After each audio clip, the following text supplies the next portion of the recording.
বন্ধুরা, কেমন আছো সবাই? আশা করছি সবাই খুব ভালো আছো, সুস্থ আছো। আর তোমাদের ভালোবাসাতে আমরাও খুব ভালো আছি, সুস্থ আছি। তো দেখো, আজকে সকাল সকালে আমি আমার ব্লগটা স্টার্ট করে দিয়েছি। তো সকাল বলতে এখন কিন্তু ঘড়িতে সময় হয়েছে ওই 9টা। আর এখন থেকে আমি আমার ভিডিওটা শুরু করলাম তোমাদের সকলকে সঙ্গে নিয়ে। তো আশা করছি আজকের ভিডিওটাও তোমাদের খুব ভালো লাগবে। তো পুরো ভিডিওটা দেখার অনুরোধ রইল। তো ঘুম থেকে উঠে দেখো, উঠেছি অনেকক্ষণ, মোটামুটি 6:30টায়। তো উঠে সমস্ত কাজ করে ছেলেকে স্কুলে পাঠিয়ে আমি কিন্তু টিউশনও পড়িয়ে নিয়েছি। আর কি বলো তো বন্ধুরা, এখন যেহেতু একটু ঠান্ডা ঠান্ডা ওয়েদার পড়ে গেছে, তো এই কারণে আমি কিন্তু সকালে আর স্নানটা করছি না। তো সকালে স্নান করলে কিন্তু আমি আমার পুজো থেকে আমার ভ্লগটা স্টার্ট করি, সেটা তো তোমরা জানো। তো যেহেতু শীত পড়ে গেছে, তো সকালে স্নানটা করিনি। তো পড়ানো হয়ে গেছে। তো এখন দেখো আমি আমার ঘরের বিছনাটাকে তুলে নিচ্ছি। তো বিছনাটা তুলেই আমি আমার ঘরটাকেও একটু ক্লিন করে নেবো, মানে দেখো এদিক ওদিক, মানে ড্রেসিং টেবিলের সামনেটা, আলনাটা গোছানো, এই টুকিটাকি কাজ কিন্তু আমাকে প্রতিদিনই করতে হয়। ছেলের যেহেতু পরীক্ষা চলে এসছে, তো এই কারণে কি বলতো, রাতের বেলা ওকে অনেকটা সময় একটু পড়াতে হচ্ছে, যার জন্য সকালে উঠতে পারছি না। মানে 6:30 বাজলে অ্যালার্ম, মানে আমার অ্যালার্ম দেওয়া থেকে কিন্তু 5:30, মানে 5:30 থেকে 6:30 পর্যন্ত সমানে বেজে যায়, আর আমি বন্ধ করে করে শুয়ে পড়ি। এই হচ্ছে কয়েকটা দিন ধরে। মানে সকালের দিকে একটু ঠান্ডা ঠান্ডা পড়ছে, উঠতে ইচ্ছেই করছে না। কিন্তু ওই যে 6:30টার পর তো আর উঠতে পারবো না, 6:30 থেকে না হলে ছেলেকে আমি স্কুলেই পাঠাতে পারবো না। মানে খুব জোর গিয়ে আমি 6:30টায় উঠে পড়ি। তো এই জন্য আজকে সমস্ত কাজ, মানে ঘরদোর মোছামুছি আমি সকালে কিছুই করতে পারিনি।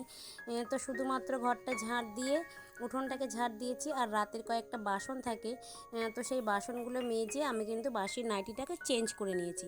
তো তারপরে ছেলের টিফিনটা করে দিয়েছি। আর এখন কি বলতো, ভাতটা আমি তখনই করে নিই, কিন্তু ছেলে না এই ঠান্ডা পড়ার সঙ্গে সঙ্গে সকালে খাওয়াটাও ছেড়ে দিয়েছে। তো শুধু টিফিনটাকে নিয়েই স্কুলে চলে যাচ্ছে। তো আমিও অতটা বেশি জোর করছি না, একটু ঠান্ডা লেগে রয়েছে, বেশি জোর করলে আবার বমি করে দেবো, মানে এই একটা ওর সমস্যা। তো যাই হোক বন্ধুরা, দেখো আমি একটু ঘরটা মোছামুছি করে নিচ্ছি। মানে এত ধুলো পড়ে আমার ঘরে, কি বলবো তোমাদের, প্রতিদিন কিন্তু এগুলো আমাকে মোছামুছি করতেই হয়, আর না হলে সেই সাদা সাদা দাগ হয়ে যায়। তো যাই হোক বন্ধুরা, দেখো ঘরটাকে পরিষ্কার করে নিচ্ছি। তো আজকে রান্না বলতে কি বলো তো, আজকে রান্নাটা একটু দেরি করেই করব। কেন কি বলো তো, ঈশানের বাবা কিন্তু বাড়ি নেই, ও একটু কল্যাণীতে গেছে। আর ঈশানকে ওর মামা স্কুল থেকে নিয়ে আসবে। তো মামা আনলে মানে কি বুঝতে পারছো তো, একেবারে মামার বাড়িতেই চলে যাবে। তো রান্নাটা এই কারণে আমি একটু দেরি করেই বসাবো। আর আজকে আমার কিন্তু অনেক কাজ আছে, কয়েকটা কাচাকুচি করব, ঘর মোছা, টুকিটাকি অনেক কাজ বাকি। তো দেখো ঘরটাকে মুছে নিচ্ছি। আর কি বলো তো বন্ধুরা, আগে কিন্তু আমি জলের বালতির সাথে নেতা দিয়ে ঘরটা মুছতাম। এই কয়েকটা দিন যে মাজা ব্যথা হয়েছিল, তারপর থেকে না এই লাঠিটা ব্যবহার করতে করতে আর সত্যি কথা বলতে কি ইচ্ছেই করছে না যে নেতা দিয়ে ঘর মুছি। এই লাঠিটাকে দিয়েই কিন্তু আমি ঘরটাকে এখন মুছে ফেলছি।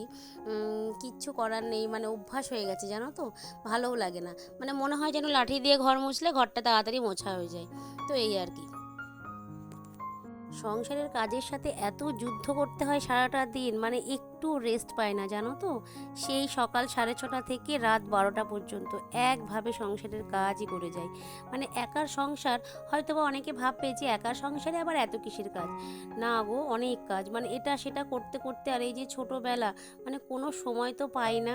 একটার পর একটা করতে করতে সারাটা দিন কিন্তু আমি একটু বসার সময় পাই না।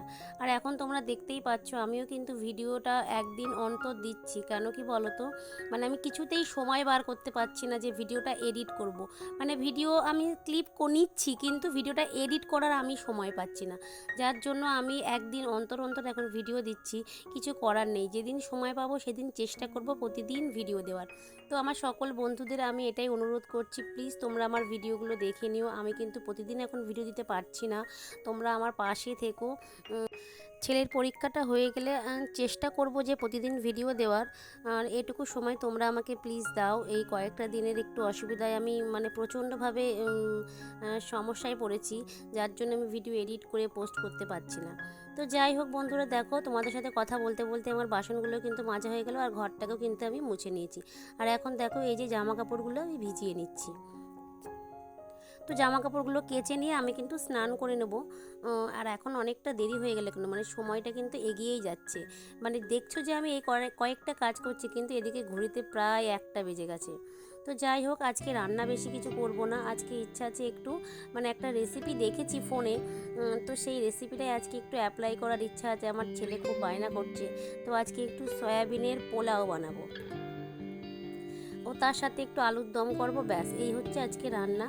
খুব একটা দেরি হবে না, তো এই কারণে কিন্তু সমস্ত কাজ আমি গুছিয়ে আর এই যে স্নান করে চলে এলাম। তো স্নান করে এই টাইমটুকু একটু নিজের জন্য দিই আর কি। তো একটু দেখো ক্রিম ট্রিম মেখে নিলাম, তাও কিন্তু আমি হুটোপাটাই করছি।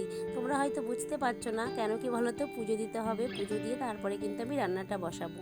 আর এদিকে বাবাও চলে আসবে, তো অনেকটা কিন্তু দেরি হয়ে গেছে। বাবা এই ইদানিং এই ঠান্ডা পড়ে মানে সকালে খাবার খেয়ে দুপুরের খাবারটা কিন্তু ওই 2-2:30টার দিকেই বাবা নিতে আসছে। তো এই কারণে আমি একটু দেরি করে রান্নাটা বসালাম আর কি। যদিও এই রেসিপিটা ঈশানের বাবার খুব একটা পছন্দ না, তো যাই হোক, আজকে ঈশানের বাবা বাড়িতে নেই বলেই আমি কিন্তু এই রান্নাটা করছি আর কি। ঈশানের বাবা গেছে একটু কল্যাণী, তো ওর আস্তে আস্তে সেই বিকাল হয়ে যাবে, তো দুপুরে খাবে কিনা সেটাও জানি না। তো এই কারণেই আমি আজকে এই রান্নাটাই করব, কেন কি এই ছেলে এই রান্নাটা কয়েকদিন ধরে বায়না করছে খাবে। আসলে ফোনে যখন আমি দেখছিলাম রেসিপিটা, তখন কিন্তু আমার পাশেই বসেছিল, যার জন্য ও বায়না করছে মা ওকে সয়াবিনের মানে বিরিয়ানি করে দিতে হবে। তো এই জন্য আমি এই রেসিপিটা আজকে করব, যেহেতু ঈশানের বাবা বাড়ি নেই। তো দেখো এদিকে আমি রেডি হয়ে এসে পুজোটা দিয়ে নিচ্ছি।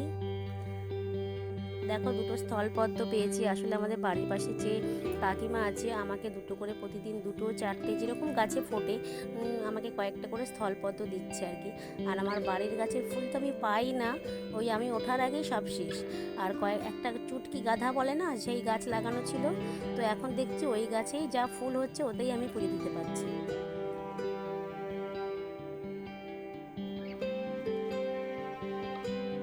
তো যাই হোক বন্ধুরা, দেখো আমি পুজোটা দিয়ে নিলাম। এবার কিন্তু আমি চলে যাব রান্নায়।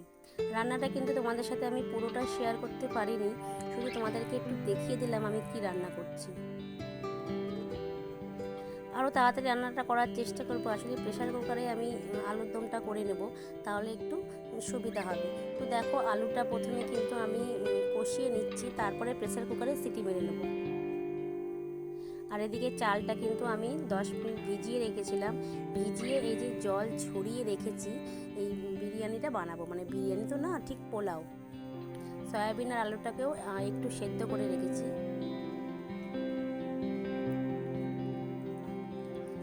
এটা খুব তাড়াতাড়ি রান্নাটা হয়ে গেছিলো কিন্তু, আর খেতেও কিন্তু খুব ভালো হয়েছিল। এটা কি বলতো, গরম গরম খেলে একটু বেশি ভালো লাগবে। তো যাই হোক, আমি কিন্তু রান্নাটা করার পরে খুব মন খারাপ করছিল। ঈশান কিন্তু মামার বাড়ি থেকে আসেনি, ওকে ফোন করেছিলাম বাড়ি আসার জন্য, ও কিন্তু আসেনি। আর এই রান্নাটা যে আমি ওর জন্যই করলাম, সেই রান্নাটা ও কিন্তু রাতে এসে খেয়েছিল, আর দুপুরে আর খায়নি। আমাকে ওই একাই খেতে হয়েছিল, আর ঈশানের বাবাও এসে সন্ধ্যাবেলাতেই খেয়েছিল।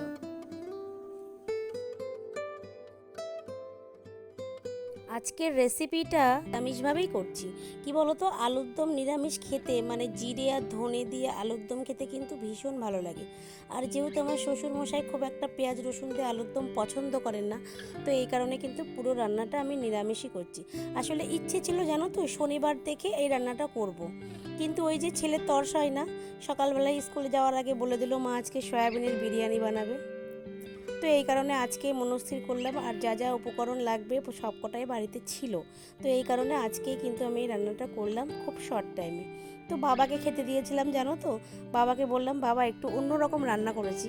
তো বাবাকে পরে আর জিজ্ঞাসা করতেই ভুলে গেছি যে খেতে কেমন হয়েছে বা কী বৃত্তান্ত, বাবা আদৌ খেয়েছে কিনা সেটাও জানি না। আসলে বাবা তো কোটোই করে খাবার নিয়ে চলে যায়, তো এই কারণে আমি কিন্তু পরে জিজ্ঞাসা করতেই ভুলে গেছি। যাই হোক, তোমরা দেখতে পাচ্ছ যেটা মশলা কষছি, এর মধ্যেই কিন্তু আমি চালটা দিয়ে পরিমাণ মতো জল দিয়ে ব্যাস ঢেকে ঢেকে করেছি। এই যে এরকম পোলাওয়ের মতোই কিন্তু জিনিসটা হয়েছে, আর খেতেও কিন্তু খুব সুন্দর হয়েছিল। যাই হোক, প্রথমবার করলাম তো, আর এই কড়াইতে করেই করলাম। 2 কোটো চাল নিয়ে মাত্র করেছিলাম, আর এদিকে আলুর দমটা খেতে কিন্তু খুব সুন্দর হয়েছিল। তো দেখো কেউ বাড়ি নেই, আমি নিজের জন্য এই প্লেটে একটু সাজিয়ে নিলাম, আর গরম গরম খেতে খুব ভালো লেগেছিলো। তো ওই দিন বিকালে দেখো ঈশানের আবার পড়া ছিল, মানে এক জায়গা থেকে পড়ে এসে আর এক জায়গায় পড়া ছিল। তো এই কারণে আমিও একটু পার্লারে চলে গেলাম লক্ষ্মীর কাছে। তো লক্ষ্মীর কাছে গিয়ে বসলাম, আর লক্ষ্মীর পার্লারের পাশেই কিন্তু আমাদের এখানে ওই জগদ্ধাত্রী পুজো হয়। তো সেই ঠাকুরটাকে একটু দেখে নিলাম, আর এখানে কিন্তু পরের দিন ফাংশান হবে আর কি, তার স্টেজটাই তোমাদেরকে দেখালাম।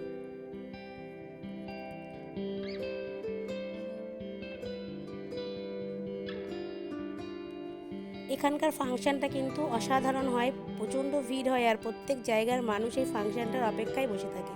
যাই হোক বন্ধুরা, প্যান্ডেলটা তোমাদের দেখিয়ে দিলাম আর এই লক্ষ্মীর দোকানটাও তোমাদের দেখাচ্ছি। ওই যে লক্ষ্মী দোকান ঘর তালা দিচ্ছে, মানে ওর দোকানের একদম পাশে কিন্তু এই পুজোটা হয়। তো তারপর লক্ষ্মীকে নিয়ে কিন্তু আমি আমাদের বাড়ি চলে এসেছিলাম। এসে লক্ষ্মীকেও একটু খেতে দিলাম মানে বিরিয়ানি তো না, এটাকে অ্যাকচুয়ালি বলে সয়াবিনের পোলাও। তো লক্ষ্মীও খেয়ে বললো দিদি না ভালোই হয়েছে, তবে কি বলতো ঠান্ডা হয়ে গেছিলো, অতটা স্বাদ কিন্তু লাগেনি যতটা আমি দুপুরে খেয়ে ভালো লেগেছিলো। তো যাই হোক বন্ধুরা, আজকের ভিডিওটা এখানেই শেষ করলাম। সকলে ভালো থেকো, সুস্থ থেকো, কালকে আবার দেখা হবে নেক্সট ভিডিও নিয়ে।